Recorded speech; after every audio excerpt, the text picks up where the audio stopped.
Hi, welcome to Fish on Fridays. I'm Al McCauley, and today I want to talk to you about a saint that is known as the Daughter of the Passion.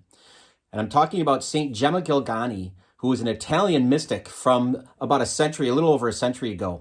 And the Catholic Church remembers her feast day every year on April 11th. And Saint Gemma is just a powerful, powerful reminder of how important prayer is, even in times of great suffering. So she was born in 1878, and her parents were very, very poor, Italian family. Her mom's going to die when she's very young, but before her mom died, she got a lot of her inspiration from her mom. Her mom's really the one who directed her toward a life of prayer. And even as a little girl, Gemma had a great devotion to prayer. It was something that she was very fond of doing and something she did repeatedly, quite a bit.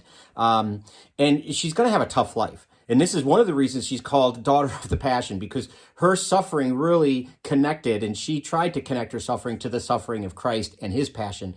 But I mean, it just ran the gamut with this young lady, unfortunately. She had everything. She had partial paralysis in her arms and her legs, on and off again. She had suffered from meningitis at one point. She had partial deafness. Just incredible, severe pain and illness that she had to deal with.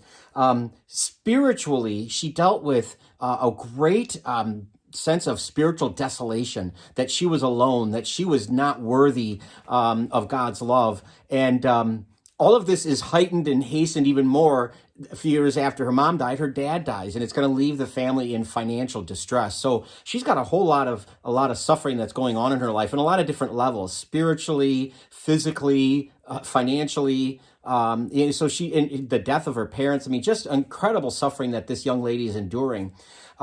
Despite all that, she was a very attractive young girl, and she had not one but two marriage proposals. And she rejected them both because she wanted to devote herself to God. She just felt very called to prayer in that life. And she was particularly drawn to the Passionist order, but because of her incredible sickness and illness, she wasn't accepted. And but this didn't, again, another form of suffering, but it did not deter her. She kept on praying, and she kept on trying to persevere throughout her suffering. We know a lot about her because she wrote a diary, and in this diary, and she has other communications, letters and whatnot, but in her diary mainly. And she talks, one of the things that's really remarkable she talks about in her diary is that she had a very deep and profound relationship with her guardian angel.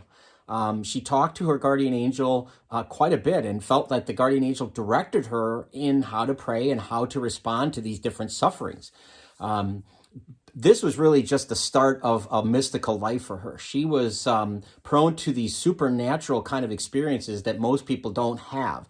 And one of them was a vision of Mary, who in her sickness and in her illness, Gemma saw this vision of Mary, and Mary wrapped her mantle around her as if to say, you're healed, you're going to be okay. That comfort, that love of Mother Mary to her. And another experience, even more profound experience, she had a vision of Jesus, whose wounds from his crucifixion were not just bleeding, but they were on fire. And she went into this ecstasy event, this kind of like otherworldly kind of experience where she saw this. And when she kind of emerged from it, she was left with the stigmata, which are the wounds of the crucified Christ. Now, Gemma Gilgani is not the first person to have received the stigmata, going back to St. Francis of Assisi in 1224, and then all the way up to our modern time in the early part of the 20th century, Padre Pio. And there have been others, Catherine of Siena, for instance, who have received the stigmata. And so what was particularly unique about the stigmata that Gemma received was that it really got worse. It seemed to grow in intensity on Fridays. As if to mirror or mimic the Passion of Christ, who died on Good Friday, on a Friday. Again, another reason why she's called Daughter of the Passion, because of this. So the stigmata, this is often, when people receive this gift, this grace of God, it's really looked at skeptically by a lot of people. Her confessor was somebody who believed in it, who said, yep, this is it. I see the effects of it. And what were the effects of it? Obviously, it weakened her physically, but it took her to new heights of awareness of other, of kindness toward the poor, sympathy for the poor, for the downtrodden. And her prayer became very fervent for those people, for the benefit of those people. Unfortunately, the illnesses will not go away. She's going to die at the age of 25. when she's because of tuberculosis. And this is the year, I want to say 1903, but she's going to die of TB at the age of 25. Such a young lady, but she was canonized as a saint in 1940, so it wasn't shortly after she died that she was made a saint. So her holiness was clearly recognizable, and somebody that a lot of people prayed to and prayed with for their intercession. Still today, people pray to her, people who suffer from tuberculosis.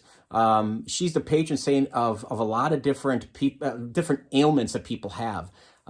If I have somebody that says, "Oh, my back is aching," I would pray to Saint Gemma Gilgani. She knows suffering. So if you're somebody who does suffer from any kind of body aches like that, especially aches that are persistent for a long period of time, pray with her. Gemma Gilgani is a good person to know, not just because you want her to help you feel better physically, but to how to react to that suffering, how to respond to it. What is it? Why is it happening for me instead of to me? What awareness is it giving me about others in my life? And that's really the deep spiritual gift that she gives us, Saint Gemma Gilgani. What a powerhouse! What a wonderful young woman, and an example of somebody who has persevered through suffering because of her deep love of God and her deep faith. Thanks for watching. If you'd like to share this information, it'd be great if you'd share it with others. We'd love it if you'd subscribe to our YouTube channel, if you'd follow us on Facebook. But either way, thank you for tuning in on Fridays for Fish on Fridays. We hope you will continue to do so. Until next time, please be good to each other, and God bless.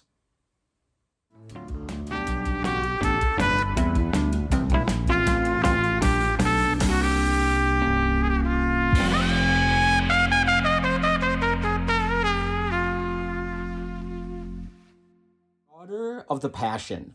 Her name is Saint